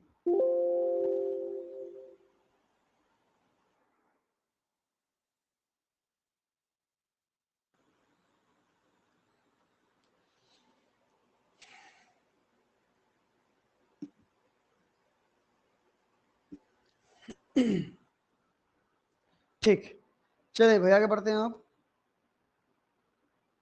ये अब प्री मेटामार्फोसिस में क्या क्या घटना घटा थोड़ा देख लेते हैं। तो इनिशियल स्टेज ऑफ मेटामार्फोसिस, शुरुआती स्टेज है। Thyroid just began to mature, अभी शुरू हो रहा है, मैच्योर होने के लिए शुरू हो रहा है अभी। Concentration of T3 and T4 बहुत कम होता है, लो लिखे थे। टाइप 2 डिहाइड्रेस एंजाइम, देखो बताओ टाइप 2 कहां पाया था बताओ तो। लिम्फ सेल्स में। टाइप 2 डिहाइड्रेस एंजाइम, उसका काम क्या होता है कि T4 को बदल देना किसमें, T3 में। इस प्रेजेंट T3 इन में। लिम्ब सेल, लिम्ब बड में, लिम्ब रूडिमेंट में मिलेगा। जिस जहां से लिम्ब बनने वाला था वहीं पर मिलेगा बस। देखो शुरू में देखो प्री मेटामॉर्फोसिस की बात कर रहा हूं, इसकी बात कर रहा हूं। टेल में नहीं है, केवल लिम्ब में है, समझे।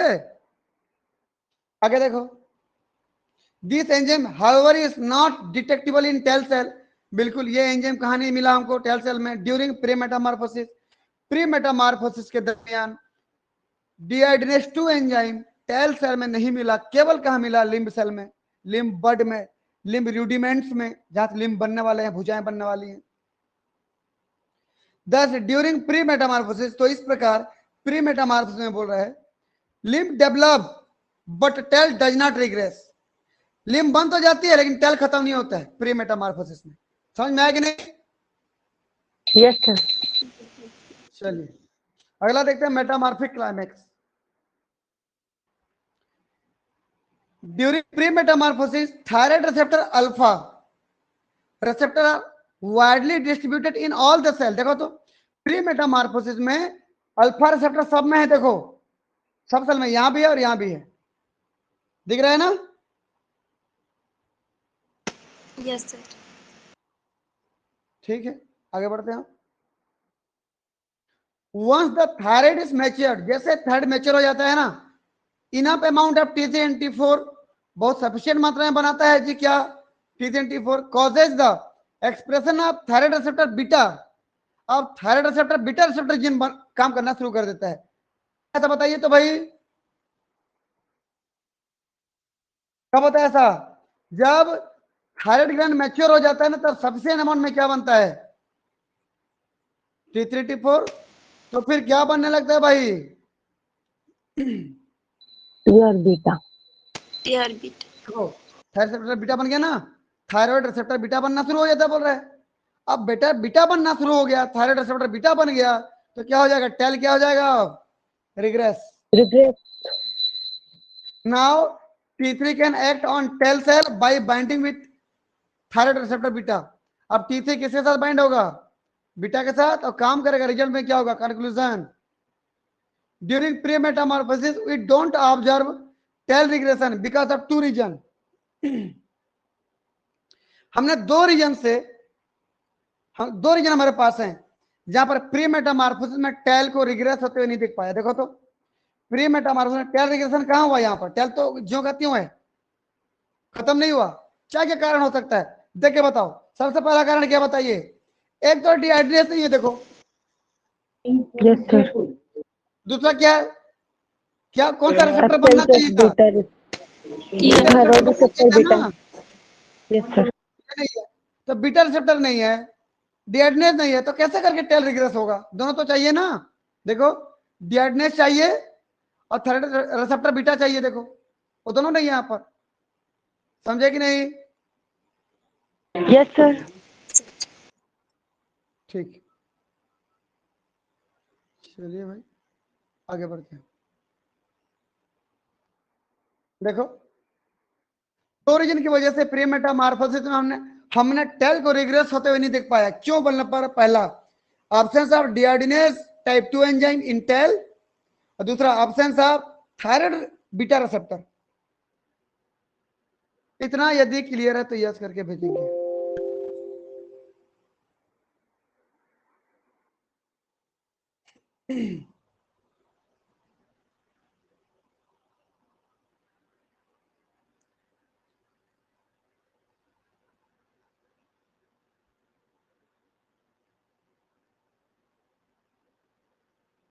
ठीक है भाई, चलिए आगे बढ़ते हैं।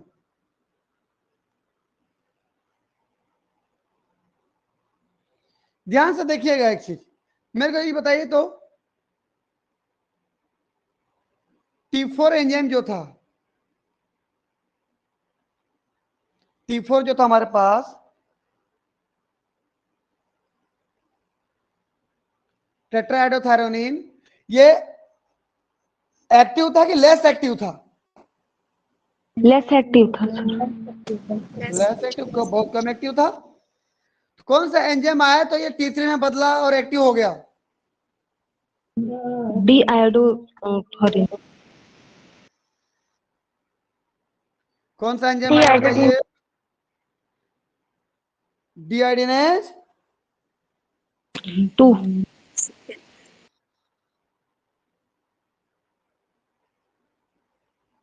2 आया। काम क्या था इसका? टू एक कट आयोडीन 1 4 आईडी। आयोडीन से एक आयोडीन निकल गया तो 3 बचा, तो ये एक्टिव हो गया, एक्टिव फॉर्म हो गया। ठीक, एक एंजाइम फिर आता है, एक एंजाइम फिर आता है, एक आयोडीन को फिर हटा देता है यहां से, तो क्या बचेगा? T2 yes sir. बचेगा कि नहीं? और T2 Yes, बोलते sir. बोलते हैं क्या हो जाए? इनएक्टिव हो जाता है भाई, वो टोटली इनएक्टिव, लेस एक्टिव नहीं, इनएक्टिव हो जाता है। तो एंजाइम का नाम क्या है? डी आयोडीनेज 3।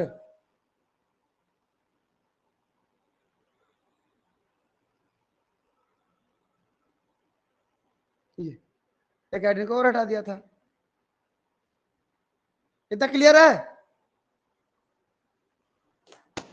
यस चलिए Yes, भाई, sir. आप एक चीज देखिए ध्यान से,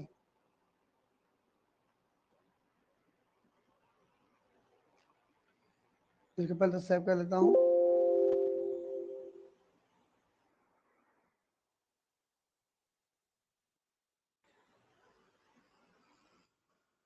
डायग्राम देख के बात करो।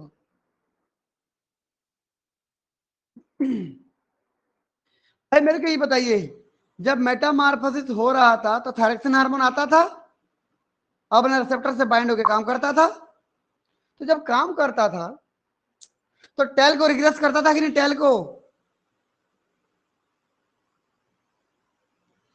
रिग्रेस करता था ना? तो बॉडी के बाकी पार्ट रिग्रेस क्यों नहीं कर दिया उसने?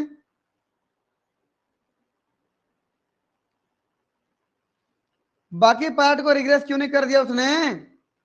बाकी पार्ट भी तो रिग्रेस हो जाते हैं ना, उसका पीठ, पेट, लीवर, इंटेस्टाइन, समझ रहे हो कि नहीं?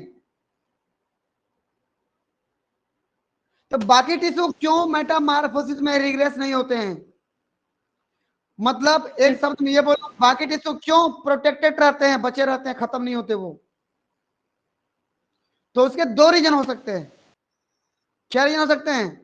दो रीजन हो सकते हैं। सबसे पहला रीजन ये कि हो सकता है कि बाकी टिश्यू के पास थायराइड ग्लैंड का, मतलब थायराइड हार्मोन का रिसेप्टर ना हो। सबसे पहला रीजन क्या? रिसेप्टर ना हो। थायरक्सिन थायरक्सिन हार्मोन पहुंचने पर भी काम नहीं कर पाएगा ना जी। ना तो Yes, thyroid sir. Alpha receptor नहीं बीटा रिसेप्टर है बोल रहा हूं, तो काम करेगा क्या? नहीं करेगा सर। तो उस वह सेल तो बच जाएगा ना फिर रिग्रेस होने से। Yes sir. दूसरा ये बोल रहा हूं, मैं बाकी सेल की बात कर रहा हूं, जैसे पेट की सेल की बात कर रहा हूं। पेट क्यों रिग्रेस नहीं हुआ बोल रहा हूं? हो सकता है कि वहां पर थायराइड रिसेप्टर नहीं है, ना तो अल्फा रिसेप्टर ना बीटा रिसेप्टर, तो थायरक्सिन हार्मोन पहुंचने पर भी काम नहीं करेगा। पहला रीजन हो गया। दूसरा रीजन, मान लीजिए रिसेप्टर था, थायरक्सिन पहुंच रहा था, लेकिन डीआयोडीनेज 3 था वहां पर। कौन था जी? टीआरडीनेज थर्ड। एक्टिव थायरक्सिन को बदल देगा ना किसमें? Inactive plant. इनएक्टिव में। T2। तो रिसेप्टर के होने पर भी कोई पड़ेगा क्या? No sir. इसका मतलब क्या हुआ? दो रीजन थे जिसकी वजह से थायराइड हार्मोन का असर बाकी टिश्यू पे नहीं पड़ता था। मतलब बाकी टिश्यू प्रोटेक्टेड रहते थे, उसमें मेटामॉर्फोसिस नहीं होता था, वो रिग्रेस नहीं होते थे। देखो कमेंट देख लो। However some tissues are protected from the metamorphosis. इतना होने के बाद भी हम ये बात कर रहे हैं कि कुछ टिश्यू होते हैं जो मेटामॉर्फोसिस से बचे रहते हैं। और दूसरे शब्दों में क्या बोलोगे? और another word, T3 does not have effect on tissues. T3 hormone अपना इफेक्ट नहीं दिखाता बाकी टिश्यू में। क्यों? दिस इज ड्यू टू, जैसे मैं बोलूं यहां पर अनदर टिश्यू था, चलिए बनाते रहे, देखो तो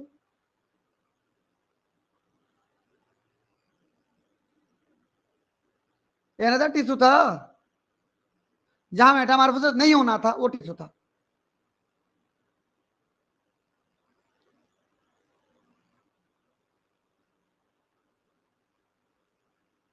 समझ रहे हो ना बात? Yes, sir. Yes.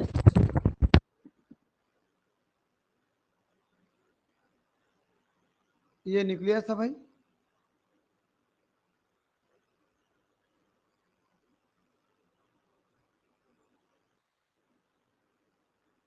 देखो मैं क्या बोला कि सबसे पहला तो यहां पर क्या नहीं था?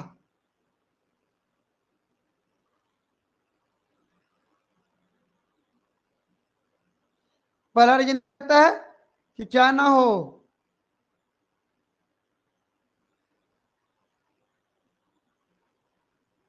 बताओ जी क्या नहीं है ये? Receptor. Receptor नहीं है सर। अल्फा बोलो या बीटा बोलो, यही नहीं है। देखो डायरेक्शन हार्मोन पहुंच भी जाता, T4 पहुंच भी जाता, T4 पहुंच जाता, बदल जाता किसे बताओ तो?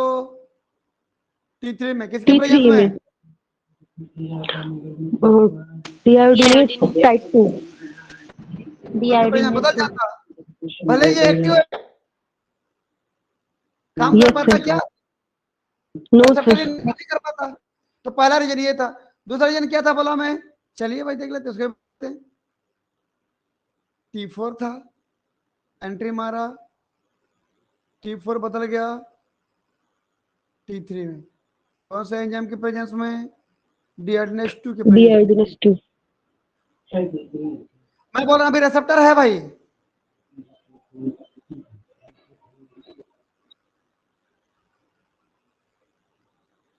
लेकिन फिर भी इसमें मेटामॉर्फोसिस नहीं होगा।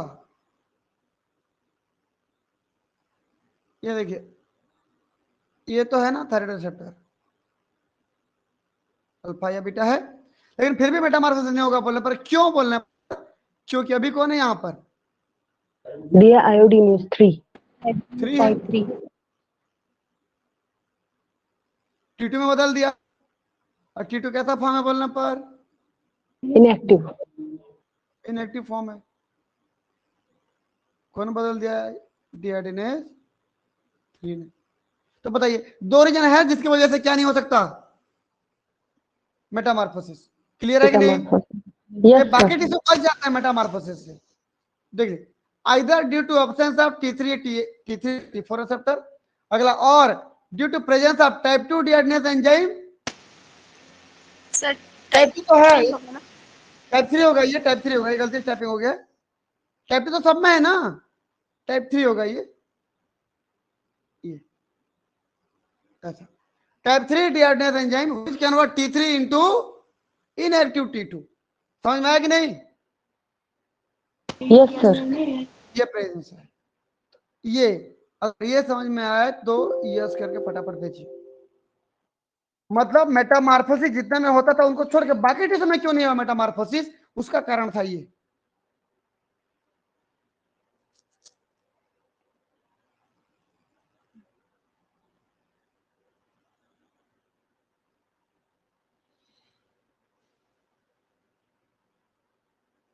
चलिए ठीक है, आगे बढ़ते हैं।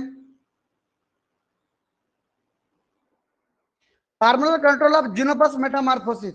मेटामार्फोसिस को कंट्रोल करने के लिए क्या क्या चीजें होती हैं? देखिए भाई, एम्ब्रियोनिक स्टेज की बात करते हैं। सबसे पहले देखिए तो मैं इसको ऐसे कर दे रहा हूं,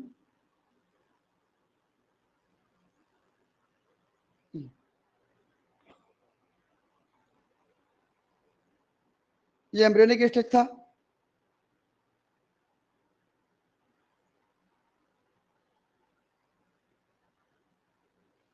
इतना जो कंपार्टमेंट दिख रहा है लार्वल स्टेज बना रहा हूं मैं इसको।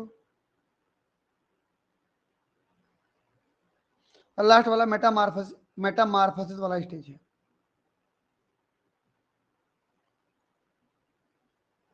ये भाई एम्ब्रियोनिक स्टेज की बात कर रहा है, मतलब जो फ्रॉग का एग है ना, ये फ्रॉग का एग है, देखो यहाँ पर फ्रॉग के एग के अंदर ये देखो ये एम्ब्रियो है, दिख रहा है ना।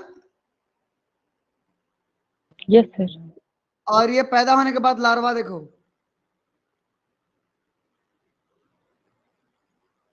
ये लार्वा हो गया। और लास्ट में बन गया क्या, सबसे लास्ट में क्या बन जाता है यहाँ पर, Adult.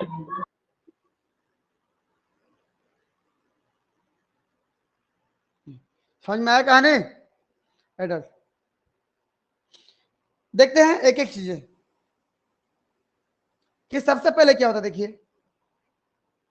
कि T3 रिस्पॉन्स एमआरएनए का एक्सप्रेशन, T3 रिस्पॉन्स एमआरएनए मतलब T3 की वजह से होने वाला रिस्पॉन्स। बिल्कुल T3 रिस्पॉन्स एमआरएनए का एक्सप्रेशन एम्ब्रियोनिक कंडीशन से रहता है। कौन से कंडीशन से एक्सप्रेस हो रहा होता है वो,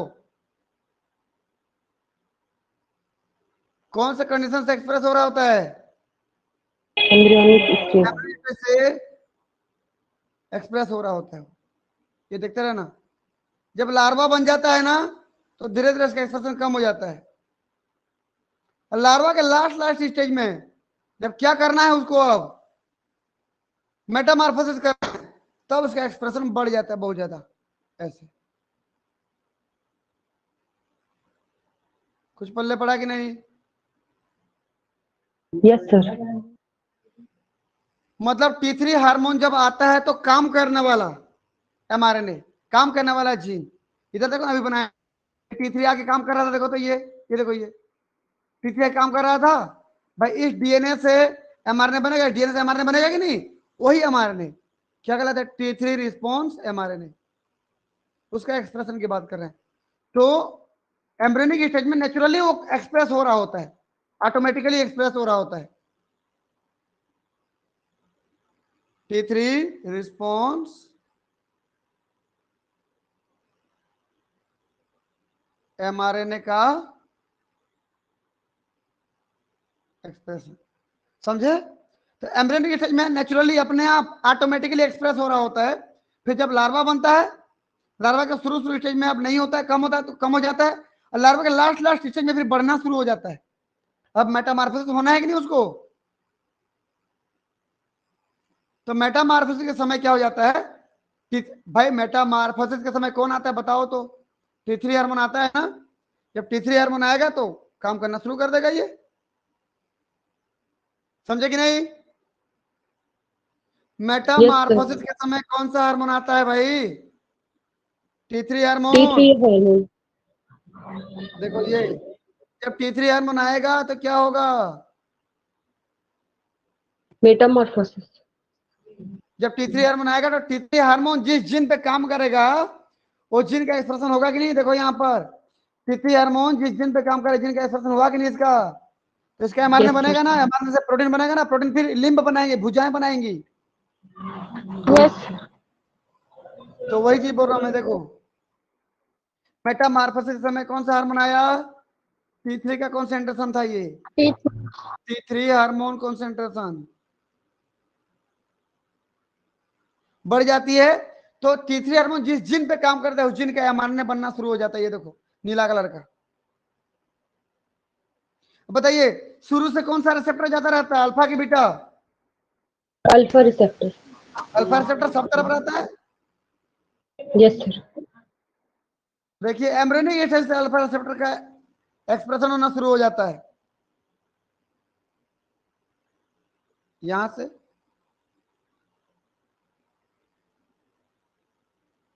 ये हो गया हमारा थायराइड रिसेप्टर अल्फा का एमआरएनए।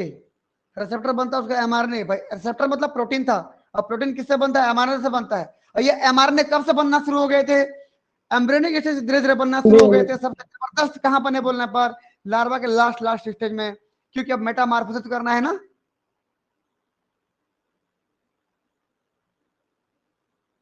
Yes. ये हो गया।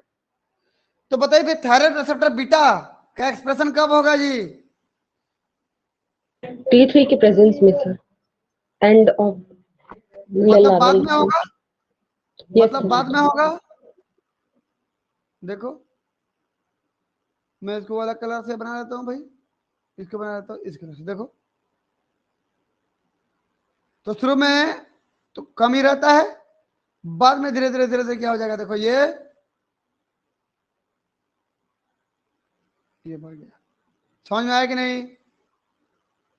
Yes sir. चलिए मैं इसको अलग कलर कर दूं, ब्लैक कर दे रहा हूं, ब्लैक कलर कर देते हैं। देखिए अच्छा वो भी चला गया, कोई बात नहीं, इसको बना देते हैं एक बार, रुको।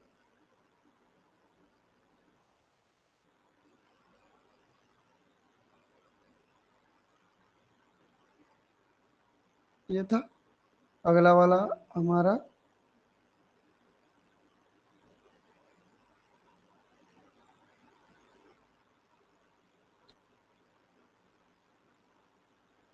ये था। ठीक, तो ये क्या था बोलने पर? Thyroid receptor beta mRNA concentration. इसका मतलब क्या हुआ कि जब थायरॉक्सिन हार्मोन आता है तब इसकी कॉन्सेंट्रेशन बढ़ती है ना। जब तक T3 काम नहीं करेगा थोड़ी बनता था। देखो तो इधर T3 काम किया, पहले पहले T3 काम किया, बना रिसेप्टर ना, तो T3 का कॉन्सेंट्रेशन बढ़ेगा तो थायराइड रिसेप्टर बीटा का कॉन्सेंट्रेशन बढ़ेगा। समझे कि नहीं? Yes sir. ये था ग्राफ, अलग अलग स्टेज पे। जीनोपस मतलब क्या था? एक टोड था। टोड मतलब समझते हो ना, कल बताया था। Yes sir. सेकंड पे दिया है। ठीक, चलिए भाई अब आगे देखते हैं एक्सपेरिमेंट। एक्सपेरिमेंट ये है कि जब थायरॉक्सिन हार्मोन आता है तो स्पेशल जगह पे ही काम करता है, बाकी जगह काम क्यों नहीं करता? इसके लिए एक्सपेरिमेंट किया गया। आप खुद एक चीज बताइए ना।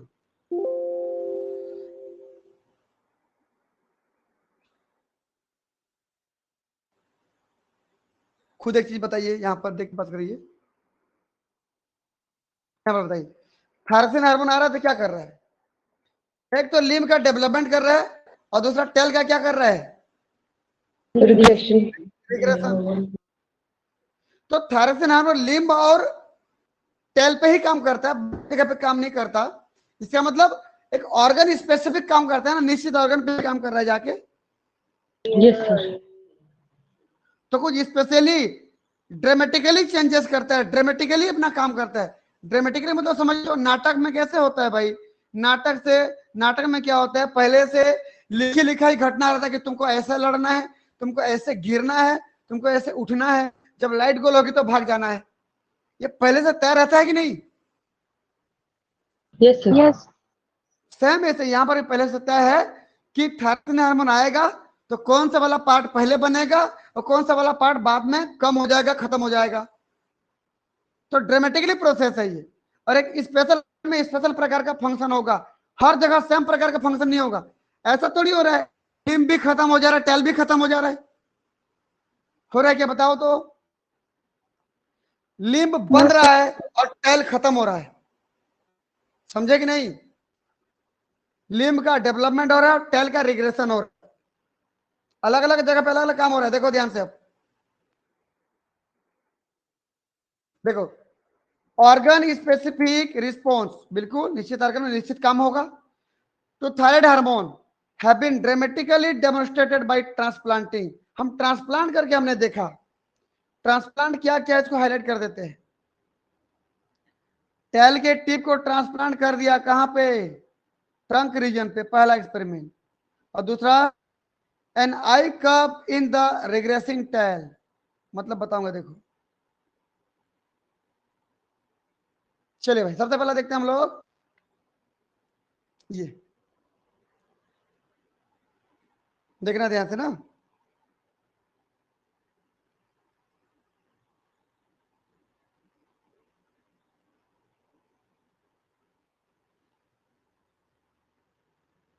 ये देखिए तो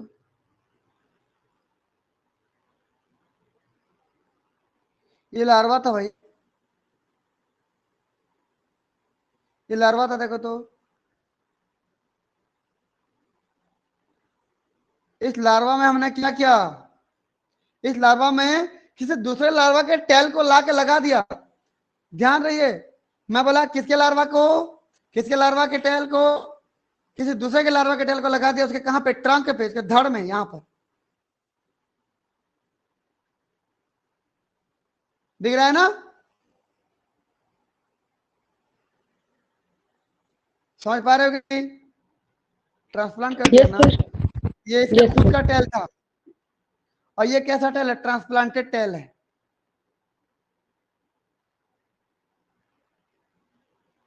बाहर से किसी दूसरे लार्वा के, दूसरे एडपोल लार्वा के टेल को लाके इसके पीठ पे लगा दिया हमने। मेरे को ये बताइए, क्या लार्वा का पीठ रिग्रेस होता है, पीठ No, खत्म sir. हो जाता है क्या? नहीं होता है ना। No, sir. जब धीरे धीरे देखते हैं मेटामॉर्फोसिस, जब धीरे धीरे होने लगता है, जब धीरे धीरे देखते हैं तो क्या होता है, देखिए ध्यान से। समय अनुसार जब समय कटते जाता है धीरे धीरे, तो क्या होता जाता है, देखो ध्यान से देखना।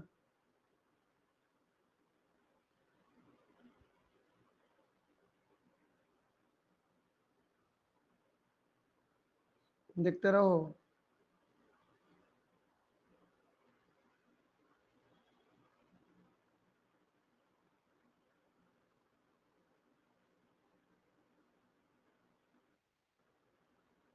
ये देखो टेल धीरे धीरे क्या हो रहा है, बताओ तो।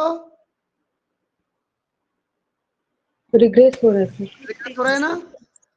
और देखो ये टेल भी क्या हो गया, देखो धीरे धीरे, देखो पहले बड़ा था, यहाँ भी क्या हो रहा है, Regress. पे जो टेल लगा दिया था उसकी बात कर रहा हूँ। अब स्टेटमेंट डायग्राम कैसे बनेगा,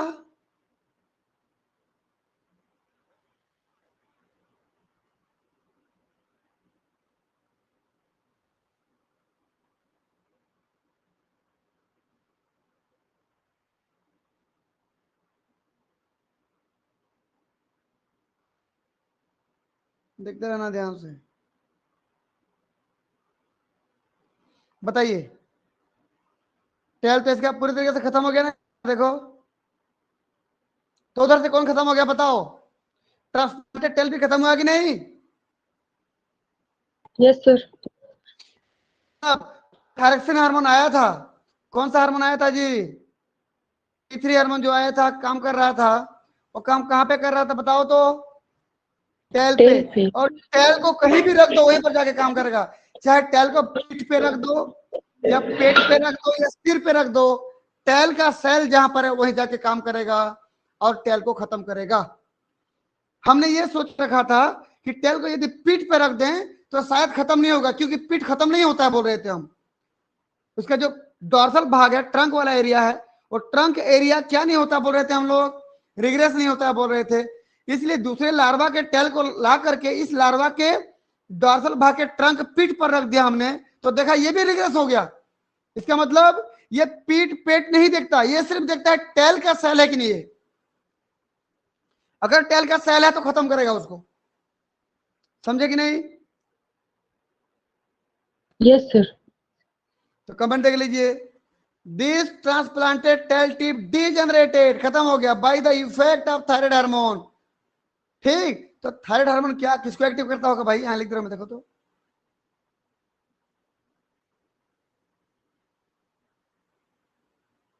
बोल तो T3 किसको एक्टिव करता है बताओ तो।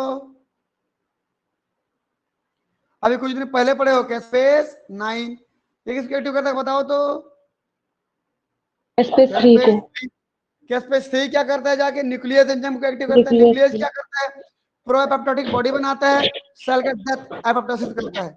तो टेल सेल जहां जहां है सब ये प्रोसेस होता होगा वहां पर, समझे कि नहीं। Yes, sir.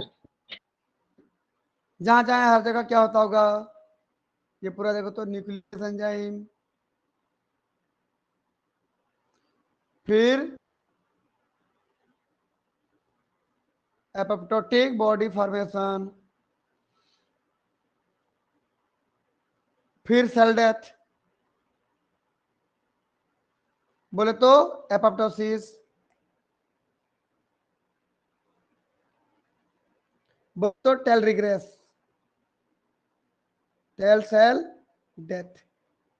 समझे कि नहीं? टेल सेल खत्म हो गया, ये तो था। ऐसे प्रोसेस चल रहा था हर जगह, जहां जहां टेल सेल ऐसे चल रहा था।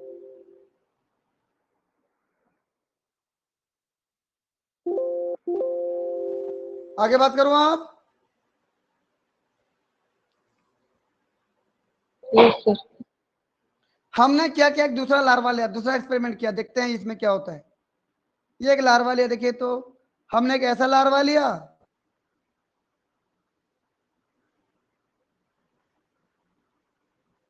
जिसमें टेल रिग्रेस हो रहा था। टेल क्या हो रहा था बताओ तो जी? रिग्रेस हो रहा था। Regress हो रहा था।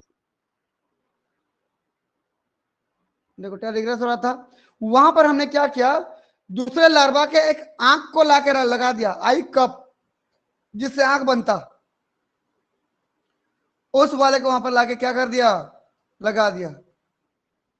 चलो मैं इसको डायग्राम को साइड से बना दे रहा हूं, आपको बढ़िया दिखेगा फिर।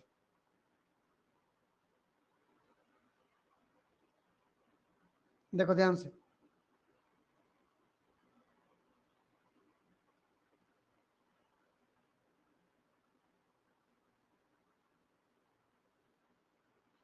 रिग्रेसिंग टेल था, देखो ये।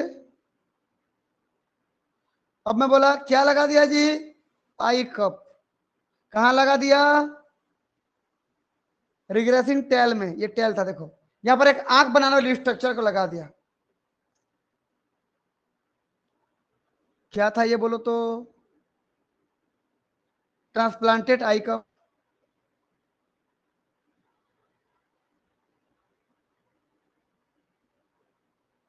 समझे कि नहीं? किसी दूसरे लार्वा का आई कप को लाके इस लार्वा के जहां पर टेल रिग्रेस हो रहा था वहीं पर लगा दिया। तो बताओ टेल के साथ साथ आंख भी रिग्रेस हो जाना चाहिए कि नहीं? टेल खत्म होगा आगे जाके ना।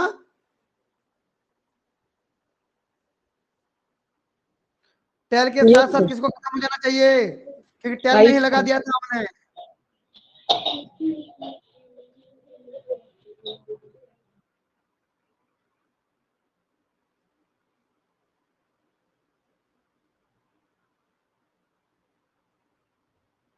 बताइए टेल धीरे धीरे खत्म हो रहा था, देखो। तो बताइए यहाँ पर आंख को खत्म हो जाना चाहिए कि नहीं? Yes, sir.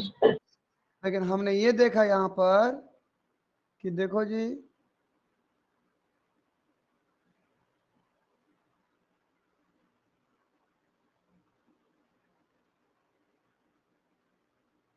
टेल तो पूरा खत्म हो गया, लेकिन जो हमने डाला था आई कप ना, वो बच गया। देखो ये दिख रहा है? इसका मतलब क्या हुआ कि जिस टेल में सेल डेथ हो रहा था, एपोप्टोसिस हो रहा था, उसी टेल में हमने आंख के सेल को डाल दिया था, आंख को डाल दिया था। तो ये आंख खत्म नहीं हुआ, अब पूरा टेल खत्म हो गया, आंख बच गया बस। इसका मतलब थायरक्सिन हार्मोन के सेल में काम करता है क्या? No, sir. तो कहां पे काम करता है बोलने पर? सिर्फ सिर्फ Tail. टेल सेल में। तो टेल सेल को ही क्या करता है बोलने पर? रिग्रेस कर पाता है, Regress. बाकी किसी सेल को रिग्रेस नहीं करता है। तो इसका मतलब क्या हुआ कि थायरक्सिन हार्मोन या थायराइड हार्मोन और स्पेसिफिक वर्क करता है कि नहीं? Yes, sir. समझ में आया ना? कमेंट देख लीजिए। तो an eye cup in the regressing tail, eye cup remain intact. Eye cup जो का त्यों है, मतलब इंटैक्ट मतलब same to same, same, not regenerate, not degenerated, ये डी होना चाहिए। डिजेनरेट नहीं हुआ भाई वो, नॉट डिजेनरेट। समझ में आया ना? खत्म नहीं हुआ। क्लियर है कि नहीं मामला? आंख अब भी जो करती है, देखो यहाँ पर, ये देखो इतना क्लियर है तो यस करके भेजेंगे।